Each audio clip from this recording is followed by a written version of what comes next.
Subscribe कीजिए UP ताज़ा news channel को और घंटी को दबा दीजिए ताकि सबसे पहले आप तक खबरें पहुंच जाएं।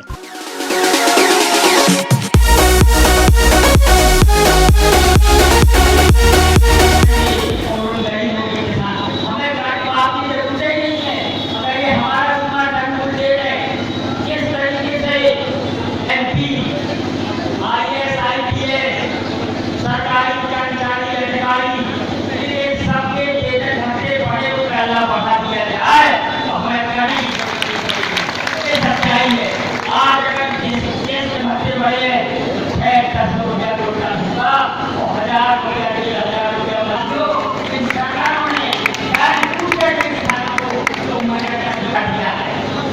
और एक बात और कहना चाहता हूँ, यहाँ देश में किसान मजदूर खेती करके पेट भरते हैं, वो उन्हें क्या कहा है आज लोग हमारे पूरे बुंदेलखंड में और पूरे उत्तर प्रदेश में और हमें बुंदेलखंड एरिया बोले होने की वजह से हमें 18 एकड़ को बड़ी जमीन सिंचित रखने का अधिकार है। एकड़ फसली संचित जमीन हम रख सकते हैं 27 एकड़ और जो बिल्कुल संचित जमीन है वो हम रख सकते हैं 45 एकड़। तो उसी हिसाब से हमारे यहाँ जो लागू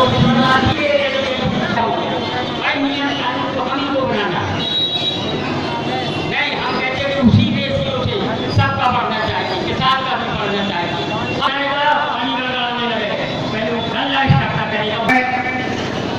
कुछ जो मेरे मन में है विषय वस्तु से भी हट करके मैं बोलना चाहता हूँ।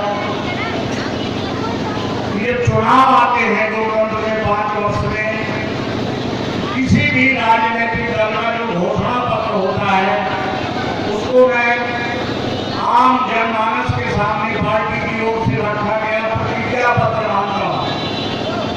और जो व्यक्ति अपने वचन को याद नहीं रखता, आम लोगों के बीच में कहीं भी बात को भूल जाता है, वक्त आने पर इस क्षेत्र का इस जिले का महान मतदाता भी उनको भूल जाता है। आज हम लोगों का काम है विपक्ष में सरकार की विफलताओं को उठाना, जन समस्याओं को सरकार के सामने ले जाना। लेकिन आज भारत का जो लोकतंत्र है वो तानाशाही की ओर बढ़ रहा है, प्रतिपक्ष की आवाज को दबाया जा रहा है। और मैं ये कहना चाहता हूँ कि इस समय जो केंद्र की सरकार है 3 साल 3 महीने का कार्यकाल पूरा कर चुकी है। इससे पहले केंद्र में कांग्रेस की सरकार थी, लेकिन वो स्पष्ट बहुमत की सरकार नहीं, वो गठबंधन की सरकार थी, मनमोहन सिंह जी की सरकार में दोनों पार्टियों का समर्थन था। तब भाजपा के नेता इस देश में लोकपाल लाने की बात उठाते थे, अन्ना हजारे जी भी उठा रहे थे। इन्होंने कहा तो हमारी सरकार बनेगी, हम लोकपाल लाएंगे। आज देश का मतदाता ये पूछना चाहता है कि आपका लोकपाल कब आएगा, आप धारा 370 कब हटाएंगे। आपके घोषणा पत्र में जो समान नागरिक संहिता की बात की गई थी वो इस देश में कब लागू हो रही है। कश्मीर में अशांति और आतंकवाद का खात्मा कब होगा, नक्सलाइटों की समस्या का समाधान कब होगा, भूख से मर रहे किसानों के लिए जो आपने स्वामीनाथन आयोग की रिपोर्ट लागू करने की बात की थी वो कब लागू होगी। आपने 100 स्मार्ट शहर बनाने की बात की थी, उनमें से एक शहर भी आपने बना दिया होगा तो देख रहे थे लोग 99 ऐसे होंगे। जिस बुलेट ट्रेन की आपने बात की थी वो धरती पर कब उतरेगी, लोग उसको कब देखेंगे। जिन मजदूरों और किसानों की आप बात कर रहे थे उनके लिए आपने कर दिया। जिस राम मंदिर का आप वादा कर रहे थे उसकी शुरुआत भी नहीं आप कर पाए। मैं कहना चाहता हूँ कि ये सरकार हर मोर्चे पर विफल, पहले से ज्यादा भ्रष्टाचार है, आप लोग देख रहे हैं। और जिस राष्ट्रवाद की ये तो है देना चाहते हैं, जिस राष्ट्रवाद का ये नारा लगाते हैं, देश के लोग जानते हैं आजादी के बाद 1964 तक गोवा, दमन, दीव, पांडिचेरी भारत में नहीं थी। पांडिचेरी में फ्रांसीसियों का शासन था, गोवा, दमन, दीव में पुर्तगालियों का शासन था।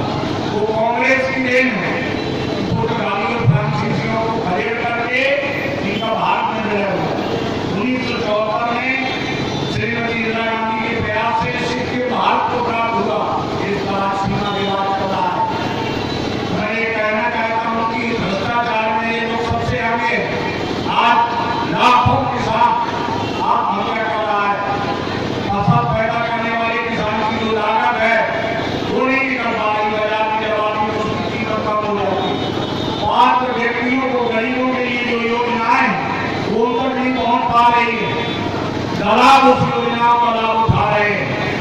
प्रधानमंत्री जी, आपने देश की जनता के सामने अच्छे दिन आने का वादा किया था। मुझे नहीं लगता कि हम लोगों के अच्छे दिन आए। गरीब और गरीब हुआ है, बड़े और बड़े हुए हैं। इस देश में आर्थिक असंतुलन का खतरा हो रहा है। भारतीय जनता पार्टी में काम करने वाले कुछ दलालों के जरूर अच्छे दिन आ गए, उनके चेहरे जरूर लाल लाल दिखाई देने लगे हैं, बाकी किसी के अच्छे दिन नहीं आए हैं। और इस देश के राजनेताओं को ये कब समझ में आएगा, जब हम अखबार देखते हैं प्रतिदिन 2000 किसान आत्महत्या कर रहे हैं। प्रतिदिन चींटी भी नहीं मरना चाहती, चूहा भी नहीं मरना चाहता, कुत्ता भी नहीं मरना चाहता। मनुष्य को परमात्मा की अनुपम और दुर्लभ रचना है, वो क्यों मरना चाहेगा। लेकिन आपने जीने के सारे रास्ते बंद रख के झूठ बोल करके लोगों को भड़का करके आपने बहुमत हासिल किया है। लोगों के दिल में आपका न सम्मान रह गया, न आपकी वचन का कुछ रह गया। जिस तरह से गुजरात में सदी की सबसे भयानक बाढ़ आई हुई थी, उस त्रासदी में हमारे राष्ट्रीय उपाध्यक्ष गए हुए थे। और आपकी वहां प्रदेश में सरकार है और केंद्र की सरकार है, जिस तरह से मृत्यु पर जानलेवा हमला किया गया, ये आपकी लोकतंत्र के प्रति किस विचारधारा से आप काम कर रहे हो, ये उसका देश के लोगों के सामने एक जागरूकता भरा हुआ उदाहरण। आम व्यक्ति की सुरक्षा कितनी हो सकती है, ये भी सोचने की बात। इसलिए अब हम लोगों के सामने रास्ता यही बचा है, लड़ने का, बढ़ने का, संघर्ष करने का। मैं पूछना चाहता हूं कि इस देश को अखंड बनाने से किसने रोका? आप इस देश में नई नई बातें की जाती है, हिंदू मुस्लिम को लेकर के सांप्रदायिक सौहार्द को बिगाड़ने की कोशिश की जाती है। मैं इस मंच से आपको बताना चाहता हूं कि इस देश का कोई भी मुसलमान बाहरी नहीं है, हमारा ही खून है। हम लोग इनके बाद गलावे ना है, वो हमारे भाई हैं। इस देश में सभी धर्मों को रहने की इजाजत है, चाहे वो हिंदू हो, चाहे वो मुस्लिम हो, चाहे वो पारसी हो, चाहे वो बौद्ध हो, चाहे जैन हो। इस देश में ये मुसलमान आया कहां से, इस बात की चर्चा होनी चाहिए।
बाबा को मिट्टी में मिला दिया। इसलिए इस लोगों को आंदोलन करने की आवश्यकता पड़ी।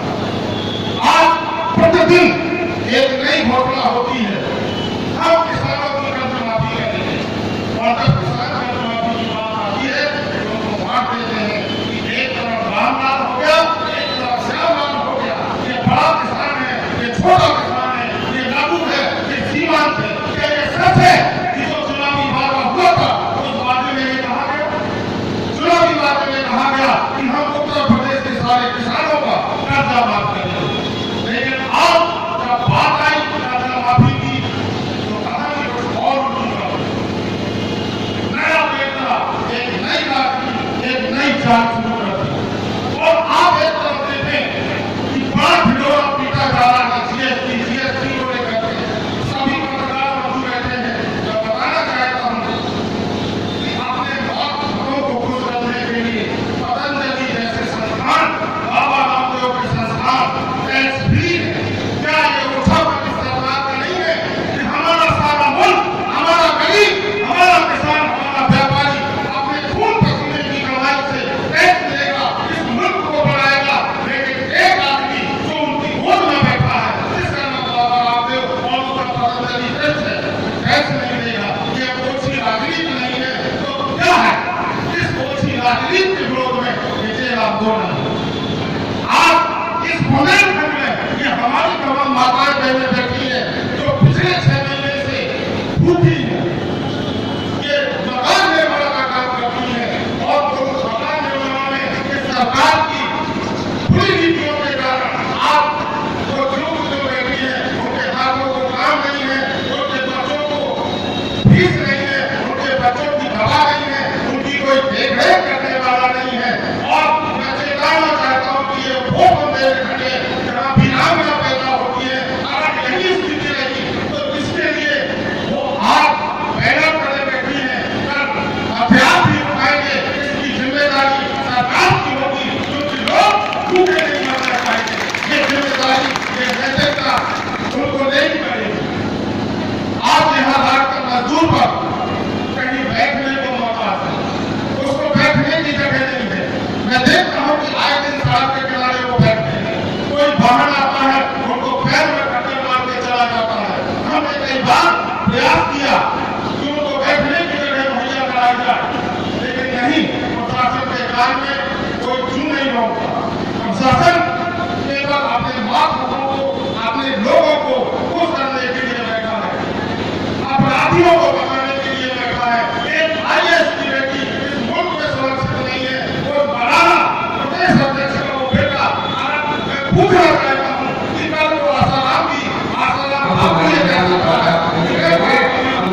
खुद करेंगे, क्योंकि हमारा देश है, ये तुम्हारा देश नहीं है। गौरव देश छोड़ के जाओ।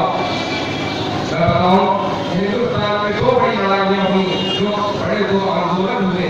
एक रानी लक्ष्मीबाई जी ने लड़ा, जो बुंदेलखंड की हमारी बहन थी, हमारी बेटी थी, और ऐसी लड़ाई लड़ी कि अंग्रेजों के दांत कट्टे कर दिए। लेकिन दुर्भाग्य ये रहा कि हम सब एक न हो सके, और वो हम लड़ाई को बहुत ज्यादा ऐसा उपयोग में नहीं ला सके कि हमारा देश आजाद हो पाए। हमारे देश में हम सब जानते हैं महात्मा गांधी जी, जिन्होंने इस लड़ाई को आगे बढ़ाया और जुम्मा लिया कि हम इनसे गोली से नहीं लड़ेंगे, गोली से लड़ेंगे, और अंग्रेजों को, पूरी दुनिया को बताएंगे कि हमारे साथ कितना जुल्म किया जाता है।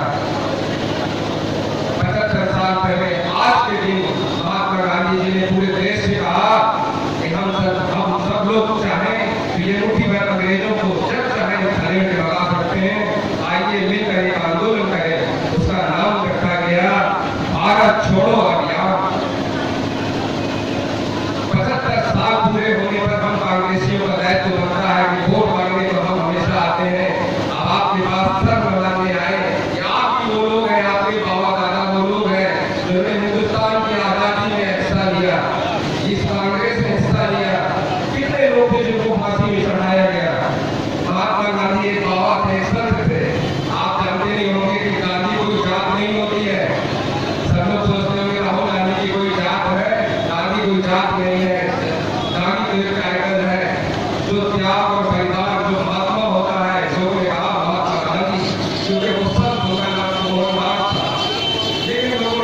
कि भाजपा जी ने अंग्रेजों को लगाया था। किसानों का कर्ज माफ करेंगे, लेकिन साथियों पहले भाजपा वालों ने जो नरेंद्र मोदी है, प्रधानमंत्री है, उन्होंने कर्ज माफ की बात की। फिर उन्होंने ये कहा कि 1 लाख तक हम कर्ज माफ करेंगे। फिर उन्होंने दोबारा बात बदल दी कि हम लोग कर्ज माफ लघु और सीमांत किसान का करेंगे। लोग बहुत से आते हैं, लोगों में वादे करते हैं, आप लोगों के बीच में आकर के हजारों लोगों के बीच में आकर झूठ बोलते हैं। ऐसे लोग ना मैंने देखे। पहली बार ये हो रहा है कि हमारे आपके बीच में इस तरीके से गुमराह करके शासन हत्या करके और बादशाह हाथ चला रहे हैं। ये मोदी जी और योगी जी का कारनामा।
लेकिन बंधुओं, आज हमारे सीमा पर हमारे किसानों के बेटे, हमारा हम लोगों के भाई जो वहाँ सीमा पर खबर में तैनात है, सीना आए और वो अपनी बलिदान दे रहे हैं। और ये लोग लफंगे जो कुर्सी की खातिर फूट भरे में उलझे हुए हैं। अभी आप लोगों ने कल रात में टीवी में देखा होगा, ये अभी हमारे भाई तोमर जी ने कहा कि यहाँ लोकतंत्र नहीं, लोगों के शासन में राजतंत्र चलता है। मोदी और अमित शाह का बंधुओं, आगामी समय में आप लोगों को ध्यान देना है, ऐसे बेईमानों को हटाना है, क्योंकि उन्होंने कितनी पीड़ा बताई। योगी सरकार ने 2017 में मोदी जी ने चिल्ला कर कहा था कि गंगा जी के गड्ढे भर जाएंगे, वो आज भर गए। आप देख लीजिए बंधुओं, आज हमारा मजदूर मारा घूम रहा है, किसान मारा घूम रहा, व्यापारी मारा घूम रहा है। नोटबंदी की उन्होंने पीड़ा बताई, अपना पैसा बैंकों से नहीं निकल पा रहा। हमारी बहन बेटियों की शादियां हैं, अपना पैसा बैंकों से नहीं निकाल पाते। बंधुओं, आज हम लोगों को ये जो पीड़ा है शासन में, वास्तव में एक व्यक्ति करा रहा है, एक व्यक्ति कह रहा है कि अब आगामी समय में कभी हम लोग इन बदमाशों को वोट नहीं करेंगे। और कांग्रेस पार्टी वो पार्टी है बंधुओं, जिसने